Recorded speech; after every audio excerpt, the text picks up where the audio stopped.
My name is Finnan Caldwell, and I'm 45 years old.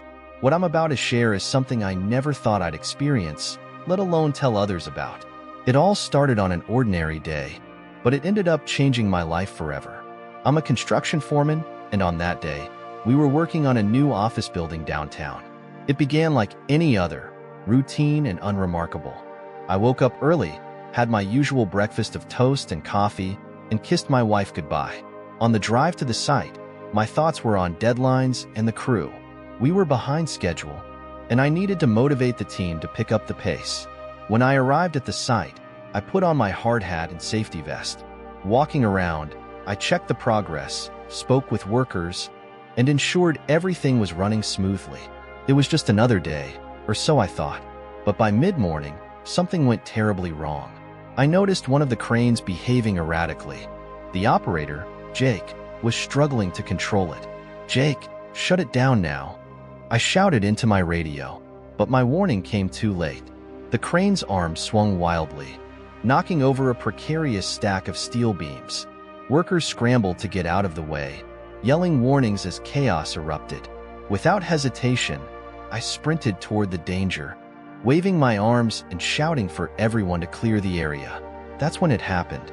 I felt an immense, sharp pain in my head, and everything went black. When I opened my eyes, I was on the ground. Faces of my coworkers hovered above me, their expressions tense and worried. I tried to sit up, but a wave of dizziness stopped me cold. Someone placed a hand on my shoulder. "Don't move, Finnan," they said. "An ambulance is on its way." I reached up to touch my head and felt something wet. When I pulled my hand back, it was covered in blood. Panic began to creep in as I realized how serious the situation was.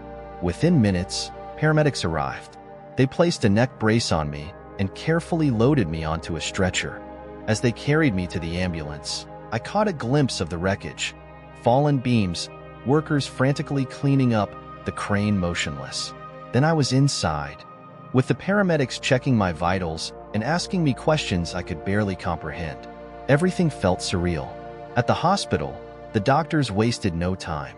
After running scans, they informed me that I had a severe concussion and bleeding in my brain. Surgery was my only option. As they prepped me, fear gripped me. I thought about my wife, Sarah, my kids, and the life I might never return to. For the first time in years, I prayed, "God, if you're there, please help me," I whispered. The anesthesiologist placed a mask over my face. "Count backward from 10, he instructed. I began. 10, 9, 8. Before I could reach 7, everything went dark. I don't know how long I floated in that blackness. Time didn't seem to exist. But then, out of the void, a faint light appeared. It was small at first, like a distant star, but it grew steadily brighter. I felt myself being drawn toward it, and instead of fear, a profound peace washed over me. The light wasn't just bright, it was alive. It seemed to pulse with warmth and love, as though it knew me. As I drew closer, a figure emerged from the light. It was unlike anything I'd ever seen. It wasn't human, but it wasn't frightening either. Its presence radiated kindness and reassurance. I realized it was an angel. "Welcome, Finnan," the angel said, its voice soft and melodic. I stared at it in awe. "Am I dead?" I asked. "Not yet," the angel replied, smiling gently. "You're between worlds. There's something you need to see." Without another word, the angel took my hand and led me forward. Suddenly, we were in a magnificent garden.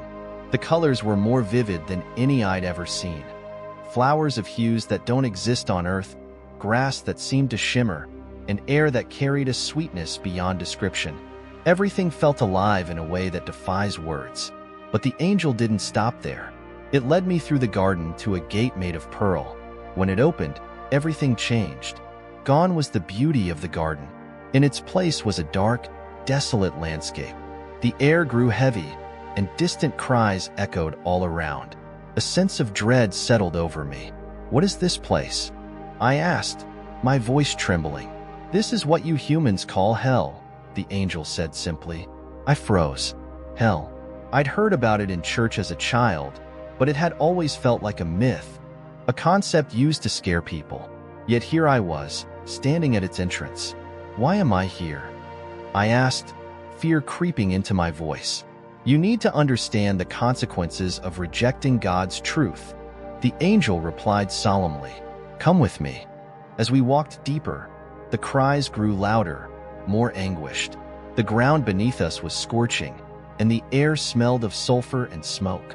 In the distance, I saw figures, people writhing in pain, reaching out for help, but finding none. Who are they? I asked, horrified. These are the souls who rejected God's message, the angel said. They chose to follow their own paths instead of the truth. As we approached, I began to recognize faces. There was Mr. Ahmed, my old neighbor who had always been so kind to me. And there was Mrs. Fatima, the friendly cashier from the grocery store.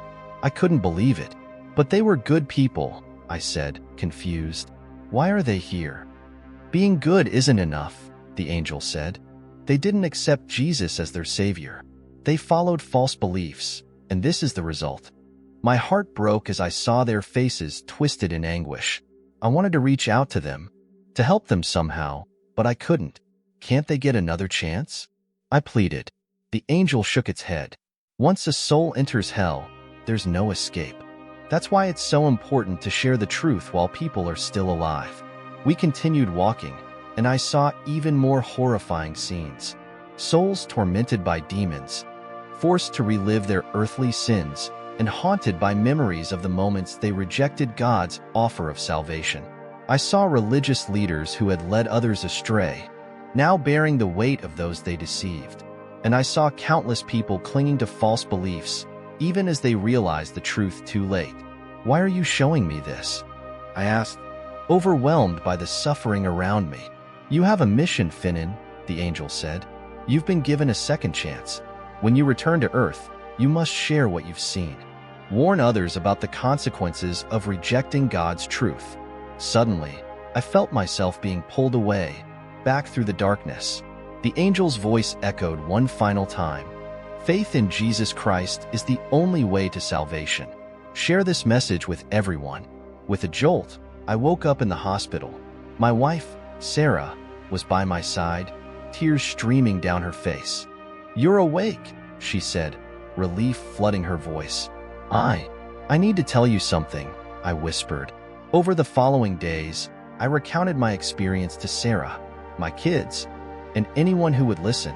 Some believed me, others didn't. But I knew what I had seen was real, and I couldn't stay silent.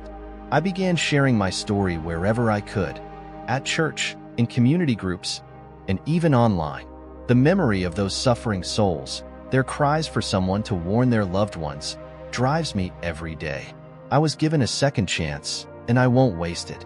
If you're reading this, I urge you, don't wait until it's too late. Seek the truth, embrace it, and share it with those around you. The choice is yours. Choose wisely. Choose life. Choose Jesus.